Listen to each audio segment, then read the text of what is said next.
lalu mandiin, mikirin bagaimana supaya anak suka makan. Itu sekutrit saya tuh, sekutritnya Eva lagi susah-susahnya makan gitu kan.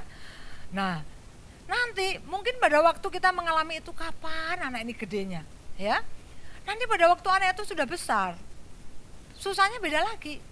Ngajarin, kalau ada tes ya, tesnya jelek, apa namanya, kita yang stres. Di sini mungkin nggak terlalu kayak di Indonesia. Kalau di Indonesia itu anak dari umur 5 tahun udah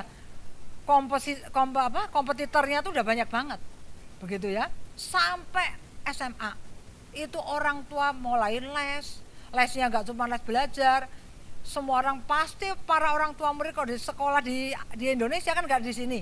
Kalau di sini kan jarang ngerumpi. Kalau di Indonesia tuh sumber ngerumpi itu anak-anak umur segini, 3 tahun sampai 6 tahun. Pada ke sekolah nanya, anaknya les piano nggak? Ya, les organ di mana? Les berenang, les kumon, les lagi sekarang ada lagi yang otak tengah, ya. Nah, di sini nggak ada otak tengah, sini otak kiri kanan ya. Indonesia udah ada otak tengah ya. Nah, orang yang dilesin otak tengah itu anak ditutup matanya bisa nulis, bisa naik sepeda, bayangin. Itu anak-anak di Indonesia, padahal itu nggak bener lah. Itu apa namanya? Kita yang di gereja kita menyarankan tidak ikut apa namanya? Bukan kundalini Pak David, itu istilah Inggrisnya ada kok, NLP apa gitu, neuro apa gitulah. Itu di Indonesia lagi ngetren. Orang-orang berbondong-bondong, bayangin ya. Itu ditutup matanya dia bisa tahu misalnya apa namanya, dikasih pelajaran, dia suruh nulis bisa, dia suruh nebak bisa, ya. Itu di Indonesia ya, sehingga apa namanya, anak itu dari kecil itu dipacu supaya jadi juara ya. Nah, makanya saya katakan sebagai penolong kapan kita berhenti? Nggak ada berhentinya.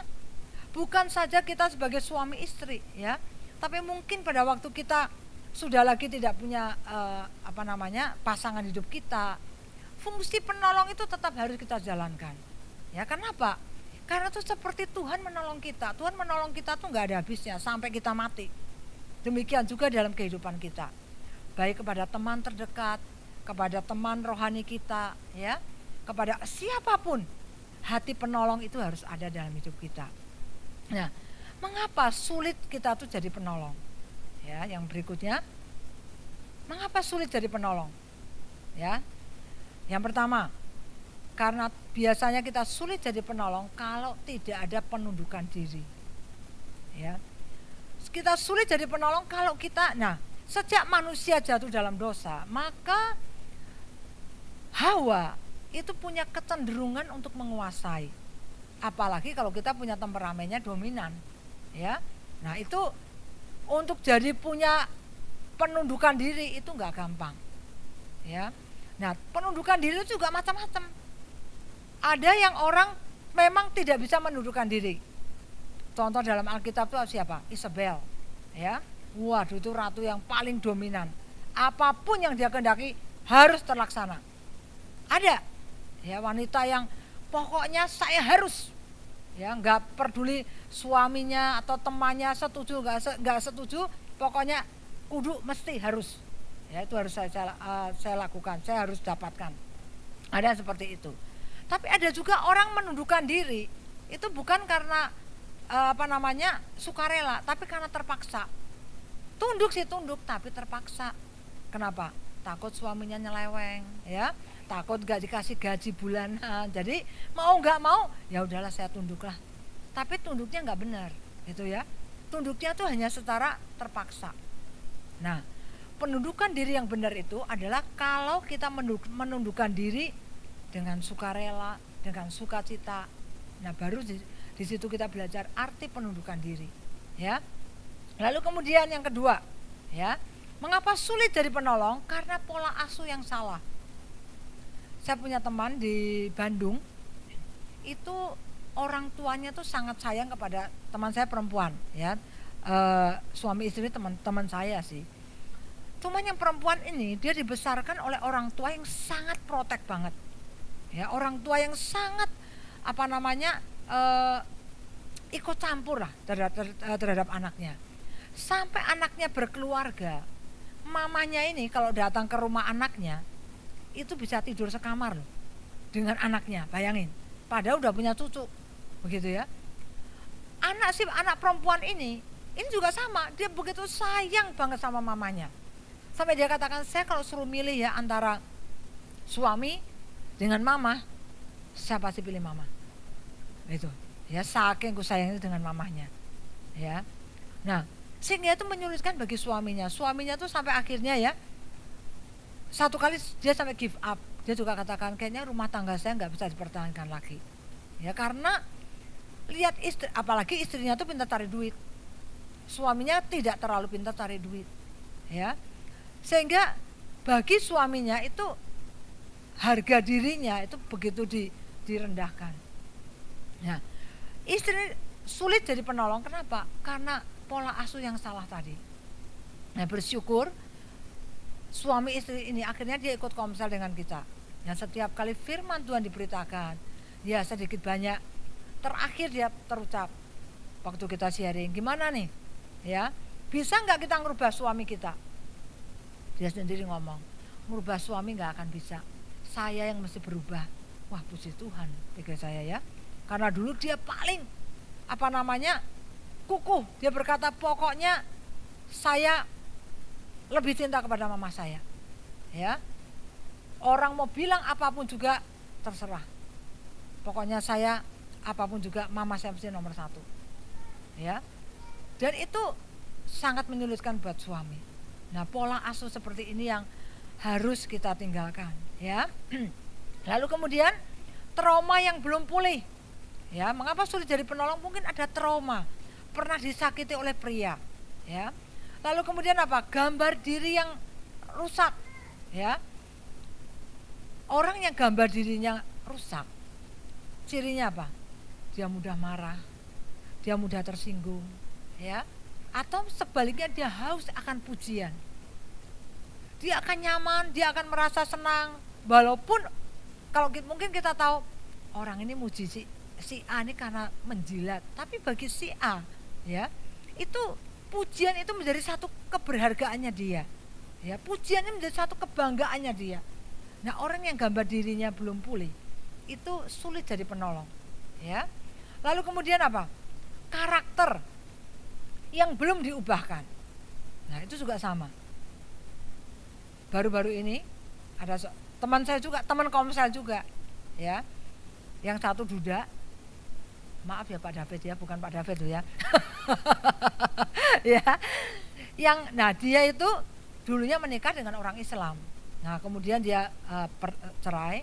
Dia anaknya dia bawa. Teman saya ini laki ya, anaknya dia bawa, dia tuh umur 35-an lah sekarang ini, ya. Anaknya kira-kira umur 10 tahun. Nah, dia menikah dengan seorang guru. Menikahnya baru bulan November yang lalu. Si gurunya ini masih single, tapi dominannya luar biasa, ya. Begitu waktu sebelum menikah saya udah kasih tahu, Pak, bapak ini udah pikirkan, ya, karena saya lihat memang si perempuannya dominan gitu ya. Lalu dia katakan, udah Bu, ya, benar. Karena sebelum menikah itu si perempuannya pernah tertentu. Saya tuh bingung menikah dengan si bapak ini ya, si bapak namanya saya sebut aja Pak Santo begitulah ya. Dengan Pak Santo ini, dia aduh gimana ya, saya bisa nggak jadi istrinya dia ya? Saya belum udah harus punya anak umur 10 tahun ya. Lalu dia nggak punya rumah gitu kan? Bisa nggak? Nah waktu teman saya ngomong ke saya seperti itu, sebenarnya dua orang ini pernah kita panggil. Bener nggak kamu nih saling cinta gitu ya, karena masuk pernikahan itu sekali dan seumur hidup. Sebelum kamu memutuskan untuk kamu menikah, kamu mesti harus benar-benar tahu bahwa karakternya istrimu seperti itu dan karakter suamimu seperti itu. Itu kira-kira 2 hari sebelum dia menikah. Dia katakan, oh enggak kok, ya benar saya cinta dan lain sebagainya. Udah menikah. Waktu menikah kita semua ngurusin, ya, mobil pengantin yang nyetir suami saya, ya. Lalu kemudian makanan kita semua yang ngaturin, karena dia memang nggak terlalu mampu lah. foto juga kita, pokoknya semualah kita ngaturin. Nah udah nih berjalan kan dari November, ini kan bulan apa nih, Februari. Waktu bulan Januari mulai kita komsel lagi nih. Lalu kita tanya, yang datang bapaknya doang. Karena istrinya tuh karena guru, dia nggak kuat tidur malam. Jadi kalau tidur agak sore begitu ya. Jadi dia bilang, saya nggak bisa ikutan komsel karena saya kalau tidur itu sore-sore. Lalu saya katakan, Bu, ibu kan cuma seminggu sekali, masa sih nggak bisa ikutan komsel? Iya, saya udah suami saya aja. Nah, waktu suaminya ikut komsel, ya, kita interview pengantin baru ini. Nah, ya, wah ceritanya seru, ya, makanya Pak David kalau cari pasangan lagi nih harus diteliti betul-betul Pak David ya. Karena ini pengalaman teman saya ini. Nah, dia cerita begini, aduh, saya pusing lihat istri saya, katanya ya. Saya biasa hidup sendiri, ya kan? Anak saya biasanya tidak teratur. Ini pulang sekolah harus tidur 2 jam, ya. Tidak boleh main apa-apa, tidur 2 jam. Setelah tidur belajar 2 jam. Baru setelah itu boleh main. Waduh, anak saya tuh kaget, ya kan? Saya juga kaget. Saya biasa bangun jam 7, kadang-kadang jam 6 lah, ya. Istri saya bangunnya jam 3 pagi. Ya, bayangin dia bilang. Dia tidurnya jam 9. Saya kan kalau tidur tuh jam 11, ya. Jam 3 saya dibangunin. Untuk apa, Pak? Saya bilang bangunin. Nadain air karena di Indonesia tuh airnya susah, ya. Lalu nyuci. Lalu saya bilang, loh Pak, lah kenapa nggak beli mesin cuci? Saya juga udah bilang, udahlah yuk beli mesin cuci aja. Dia bilang enggak bersih. Nah, jadi saya bantuin nyuci dari jam 3 sampai jam 4. Udah selesai masak nasi. Saya jadi ikutan masak nasi. Seminggu pertama saya jalani dengan sukacita dan pengantin baru. Lama-lama saya loyo, Bu, katanya ya. Itu kalau jam 11 siang, aduh mata saya ngantuknya bukan main. Kata teman saya ini ya. Lalu kita bilang, Pak, kan saya udah dulu kita udah bilangin, Bapak masuk pernikahan berarti Bapak siap dengan segala macam perbedaan. Lalu istri saya tuh nggak pernah mau tahu, ya. Saya tuh maunya udahlah pakaian tuh dikumpulin, cuci kiloan. Dia enggak, tiap hari, pokoknya tiap hari mesti nyuci. Saya ngambilin air itu kan dari rumah saya, tempat ngambil airnya tuh cukup jauh, Bu. Ke sumur tetangga saya, ya, sumur tetangganya dia ngambil air, masukin ke baknya tiap pagi, Bu. Saya sampai seminggu pertama setelah itu saya nggak kuat, kata dia tuh gitu. Dan istri saya nggak pernah mau tahu. Nah, udah ceritanya terus kita semua pertama juga ketawa juga lah, ya makanya Pak dulu udah kita bilang ini udah sekarang gini dah, pelan-pelan Bapak dia dikasih tahu dirubah. Sebelum saya kesini hari Selasanya lah, ini dia bilang, aduh saya benar-benar udah nyerah deh dengan istri saya. Loh kenapa lagi? Iya dia itu ya kalau marah sekarang mulai ngungkit-ngungkit. Tuh anak kamu, ya, adatnya nggak bisa diatur, ya. Mungkin itu dari istrimu yang dulu. Jadi mulai ngungkit-ngungkit istri saya yang dulu. Aduh, saya sampai nggak tahan, kata dia gitu. Dan memang dia dengan istrinya itu terpaut, istrinya lebih tua 8 tahun, bayangin. Jadi istrinya ini kayak punya adik dan punya anak, gitu, ya. Sampai saya katakan, nah itu Pak, makanya ya udah sekarang mau nggak mau Bapak harus berfungsi jadi pemimpin.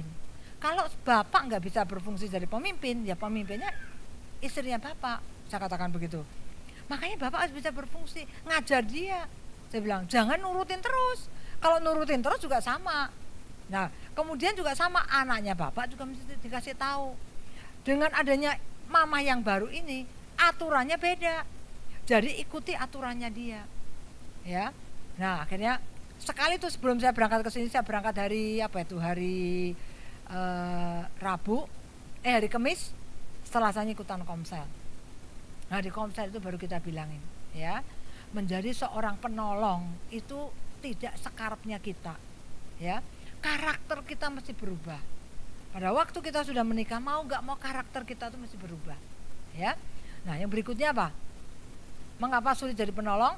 Karena tidak punya kepedulian, egois, selalu lihat kekurangan orang lain. Itu sebabnya kita sulit jadi penolong, ya. Nah, kemudian bagaimana sih kualitas hati seorang penolong, ya? Nah, kalau kita mau tahu bagaimana sih kualitas hati seorang penolong itu seperti apa? Itu kita akan lihat di Amsal 31 ayat 10 sampai 31. Kita nggak usah baca, ya, tetapi saya rincikan kalau kita mau tahu kira-kira saya ini sudah jadi penolong atau belum, ya. Nah, kualitas kita itu seperti apa? Nah, dikatakan di dalam Amsal 31 ayat 10 sampai 31, kualitas seorang penolong itu apa?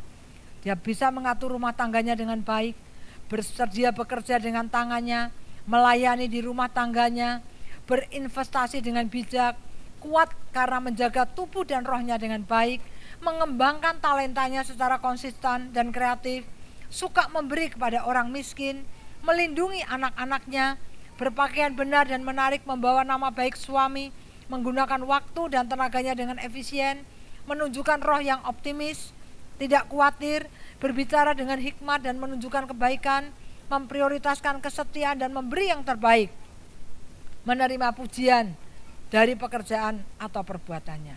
Inilah kualitas hati seorang penolong. Kualitas seorang penolong yang harus kita miliki itu seperti ini, ya. Nah, kemudian yang kedua, panggilan yang kedua. Kalau tadi panggilan yang pertama yaitu menjadi seorang penolong, ya.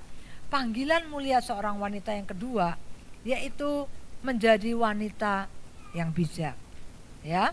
Itu di Amsal yang berikutnya di Amsal 14 ayat yang pertama, di situ dikatakan perempuan yang bijak mendirikan rumahnya, tetapi yang bodoh meruntuhkannya dengan tangannya sendiri, ya.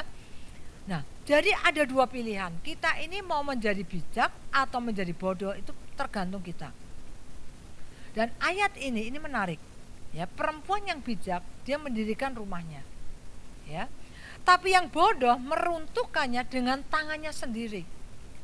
Jadi kita ini meruntuhkan hidup kita itu kadang-kadang bukan melalui orang lain.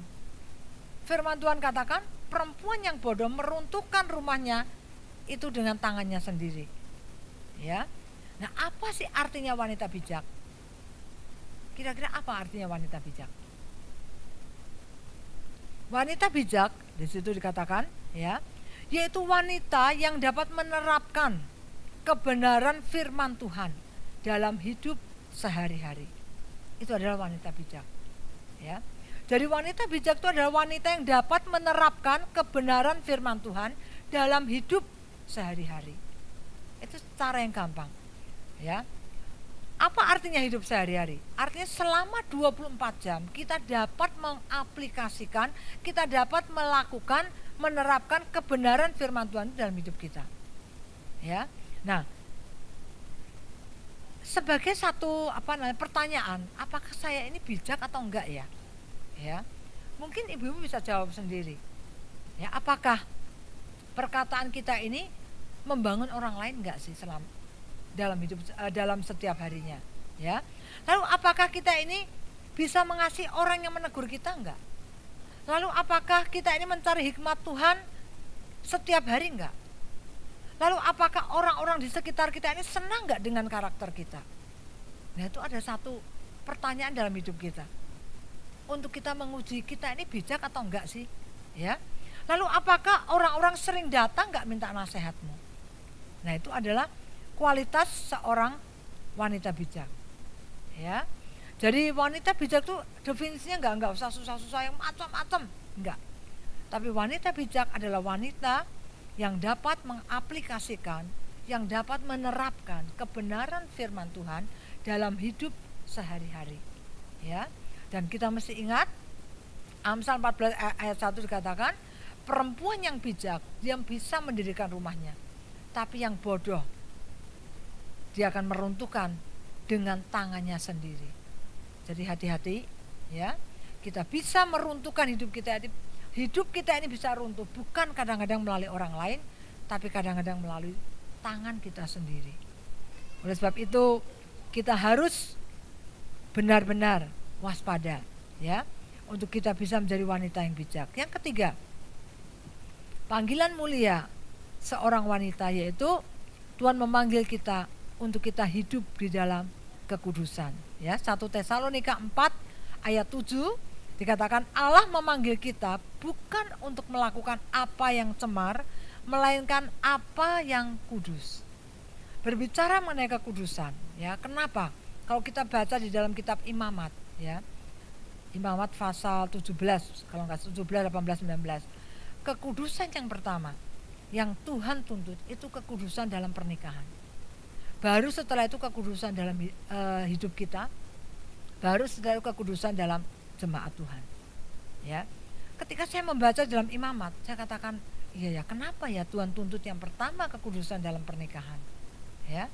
Karena pernikahan itu adalah daerah yang sangat rawan untuk orang hidup tidak kudus. Dan sekarang ini dosa itu bukan lagi sesuatu yang menyeramkan, ya. Dosa itu sekarang ini boleh dikatakan abu-abu.